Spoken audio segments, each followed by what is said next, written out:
All right, now look at this line. The way we're handling the click event of our buttons is a bit inefficient. So if you have 20 customers on this page, for each customer, we're going to have a delete button. And for each delete button, we're going to have a separate handler function in the memory.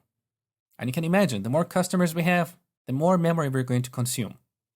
Now we can change this selector to only customers table, and then provide a filter as the second argument of the on method.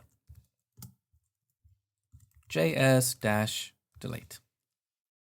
With this implementation, no matter how many customers we have on the page, we'll have only one click handler for all delete buttons. Why? Because in this example, our handler is hooked to this selector.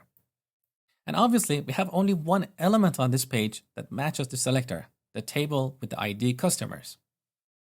Now, in this one handler, we have a filter. So if the click event is raised from an element matching the selector, this callback function will be called. Okay?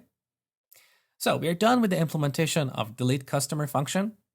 Next, I'm going to show you a very useful jQuery plugin called Data Tables, which gives us pagination, sorting, and filtering right out of the box.